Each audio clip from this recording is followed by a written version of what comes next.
안녕하세요. 북튜버 신유아입니다. 네, 오늘 제가 소개해드릴 책은 바로 이겁니다. 짠! 그 일이 일어난 밤.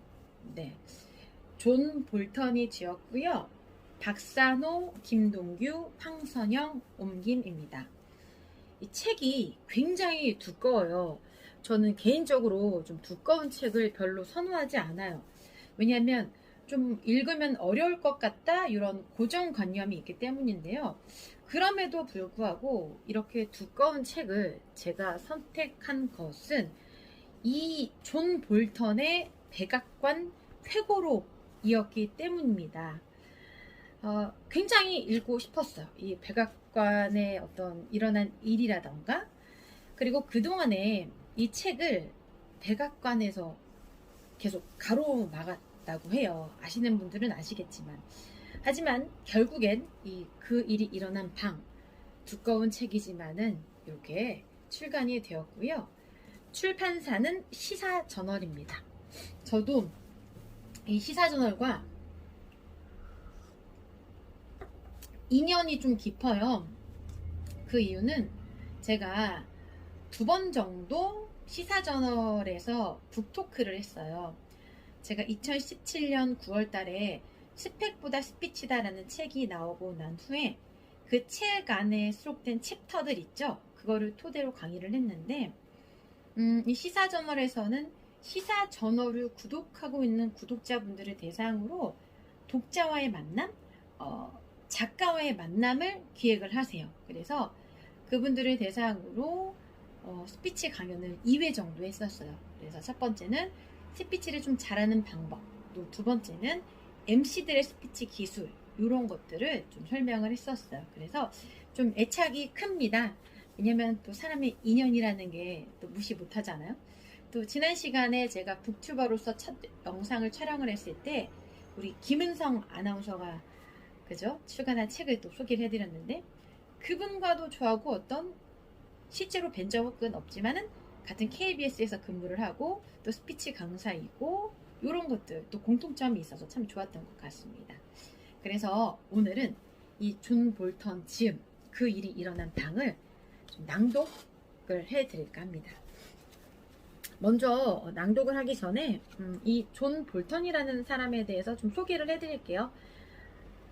아시는 분들은 아시죠? 많이들. 자, 전 미국 국가안전보장회의, 즉 국가안보보좌관이고 84년생이네요.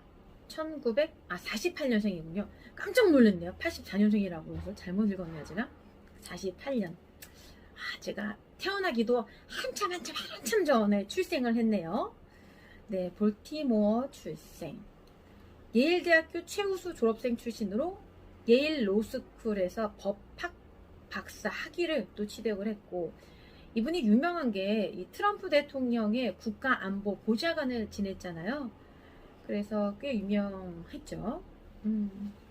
이 책은 트럼프 행정부의 국가안보보좌관으로 경험한 453일의 기록을 책으로 펴낸 것입니다. 거의 매일매일 대통령을 만난 분이죠. 트럼프 대통령. 요새도 트럼프와 바이든의 대선에 좀 많이들 주목을 하고 있는데, 네, 이 책은 노련한 보좌관으로서 워싱턴 정가의 속사정을 꿰뚫어보는 해안까지 겸비한 섬세한 필력을 엿볼 수 있다고 합니다. 굉장히 재밌을 것 같아요. 두꺼운 책임에도 불구하고 책을 읽을 때 술술술술 막 쫙쫙쫙 읽혀질 것 같아요. 네. 이 책을 읽었던 분들이 한 줄 평을 좀 해주셨네요. CNN에서는 너무나 놀라운 나머지 눈이 튀어나올 지경. 또 뉴욕타임스에서 평가는 볼턴은 주요 외교 정책에 직접 참여했을 뿐 아니라 그 누구보다 투철한 보수주의자로 평생을 살아온 고위공직자다. 그런 그가 처음으로 모든 것을 밝히는 회고록을 펴냈다. 대통령의 서글픈 민낯을 가감없이 드러냈다. 이 책을 읽은 분들은 이번에 미국에서 바이든의 투표를 할까요? 트럼프의 투표를 할까요? 참 궁금해지네요. 그럼 제가 이 책 목차가 굉장히 두껍고 총 15장 정도의 분량인데, 이 모든 책의 내용을 다 알려드리기는 뭐하죠? 계속 낭독을 해야 되니까. 그래서 제가 그냥 첫 스타트 1장에 관계된 것들을 좀 읊어보고 낭독을 할게요. 그래서 이 책을 읽어보고 싶으신 분들은 이 책을 정말 읽을 만한가, 대충 어떤 내용인가 확인을 하실 수 있을 것 같습니다. 그럼 제1장 웨스트 윙으로 가는 대장정을 낭독해 보도록 하겠습니다. 존 볼턴의 백악관 회고록. 그 일이 일어난 방.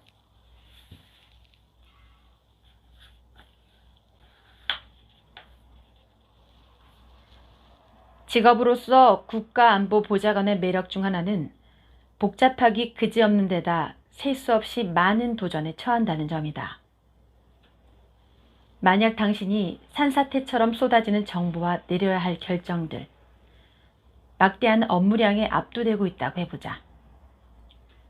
그리고 그 와중에 형언할 수 없을 정도로 다양하게 전개되는 국내와 국제 인사들의 불꽃 튀는 자존심 대결을 본다고 해보자. 이때 흥분을 느끼는 사람이 아니라면, 혼란과 불확실한 위험을 좋아하는 사람이 아니라면 다른 일을 찾아보길 바란다. 이 일은 사람의 심장을 뛰게 만드는 흥미진진한 일이다. 하지만 외부인들에게 이렇게 정신없이 돌아가는 판의 복잡한 퍼즐들이 어떻게 맞아떨어질지는 설명하기가 불가능하다. 게다가 그렇게 맞아떨어지는 경우도 별로 없다. 여기서 그간 트럼프 행정부의 변화 과정에 대한 포괄적이고 조리 있는 이론을 제시할 수는 없다. 그런 일은 불가능하기 때문이다. 하지만 트럼프 행정부가 밟아온 그간의 궤적에 대한 워싱턴의 통념은 틀렸다. 지적으로 게으른 이들의 마음을 이끈 일반적인 통념에 따르면 트럼프는 언제나 그렇듯 괴짜다. 하지만 취임 후 첫 15개월 동안은 새로 앉게 된 자리에서 어떻게 해야 할지 모른 채 원로들의 연합에 꽉 붙들려 행동하길 망설였다. 하지만 차츰 시간이 흐르면서 트럼프의 자신감은 점점 커졌다. 원로들은 하나둘 떠나고 모든 것이 무너져 내렸다. 그 후 트럼프는 예스맨들에게 둘러싸이게 되었다는 이론이 정설로 통하고 있다. 이 가설은 부분적으로는 사실이지만 대체로 지나치게 단순화되었다. 원로들의 연합은 여러모로 트럼프 정부에서 오랫동안 지속될 문제들을 초래했다. 원로들은 새 행정부의 질서를 확립하기 위한 일들을 충분히 하지 않았다.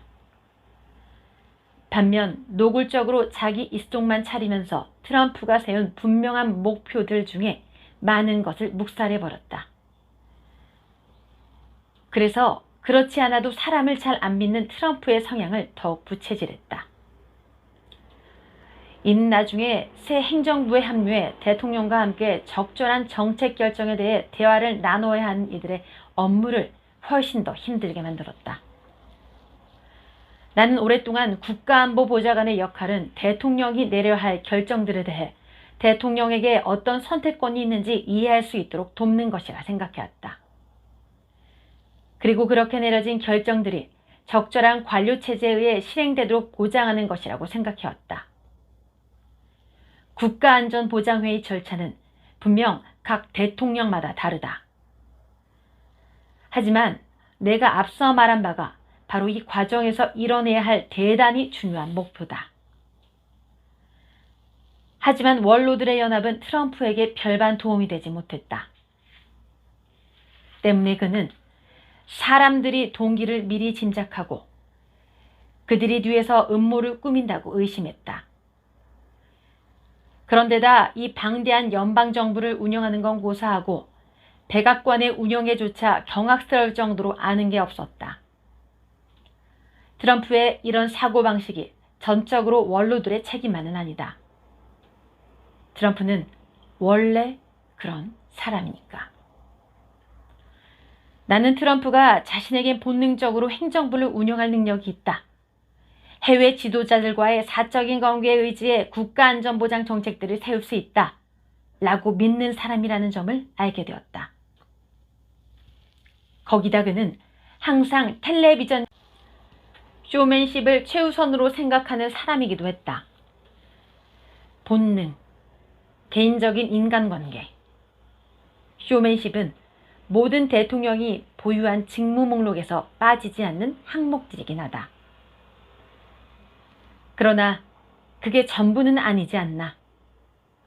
분석, 계획, 지적인 수양과 엄밀함, 결과평가, 정책 방향 수정 등도 역시 국정 운영에 절대적으로 필요한 요소들이다. 다른 것들에 비해 상대적으로 덜 화려하긴 하지만 번드레한 외모만을 내세워 일을 하는 데는 한계가 있는 법이다. 따라서 조직이라는 관점에서 보면 트럼프의 대통령직 인수 과정과 그 후 취임 1년이 넘어가는 동안 돌이킬 수 없을 정도로 많은 실책들이 있었던 점은 부인할 수 없는 사실이다. 특히 트럼프의 많은 고문들은 과거 행정부에서 하급 관료로라도 일한 경험이 전혀 없는 사람들이었다. 그런데다 새 행정부가 들어선 즉시 제2의 천성처럼 익혔어야 할 공식 절차들을 결코 익히지 않았다. 트럼프의 팀원들 대부분은 정부의 운영 매뉴얼을 들춰보지도 않았다. 설령 읽어봤다 해도 그것으로 그들이 자동적으로 딥스테이트의 일원이 되는 건 아니라는 사실조차 깨닫지 못했을 것이다. 이 혼란의 한복판에 들어온 나는 트럼프 행정부가 들어선 첫 100일 동안 해결할 수 있었던 문제들이 그때까지도 산적해 있는 현실을 깨달았다. 직원들의 끊임없는 이직 또한 이 골치 아픈 상황을 해결하는 데 도움이 되지 않았다. 홉스의 만인에 대한 투쟁과 같은 백악관 분위기도 마찬가지였다. 홉스가 인간의 삶에 대해 고독하고 불쌍하고 고약하고 야수 같고 짧다라고 묘사한 표현이 백악관에서의 공직 생활과 정확히 일치한다고 하면 과장일 것이다. 하지만 그들의 재임 기간이 끝났을 때 많은 핵심 보좌관들이 그렇게 느꼈을 것이다. 내가 전에 쓴 나는 굴복하지 않는다라는 책에서 설명했듯 정부에서 일할 때 성과를 내왔다. 네, 제가 총 15장 중에 15개 그 목록 중에 앞부분 1장의 앞부분만 잠깐 읽었어요. 그런데 제 낭독을 들으면서 느낀 것이 약간 역시나 딱딱한 내용이다. 저도 이 책을 지금 반절 이상 정도 읽었거든요. 그래서 약간 좀 딱딱한 내용이다. 특히나 스타트 부분에 제가 오늘 읽어드린 그 내용만으로 봤을 때도 백악관은 이 책을 그 출판을 왜 막으려고 했는지 알겠다라는 게 느낌이 오실 것 같아요. 그래서 썩 트럼프가 읽어서 트럼프에게 좋은 이야기가 들어있는 것 같진 않아요. 아시죠? 뭐 대충 뭐 제목만 들어보고 앞부분에 내용만 살짝 들어봐도. 그래서 이 세계 리더들을 떨게 한 이게 화제의 신간이라고 해요. 미국 내 100만 부 또 판매 돌파까지 했다고 하니까 읽을만한 것 같아요. 일단 백악관 그 뒷면에서 어떤 일들이 있었나 궁금하잖아요. 네.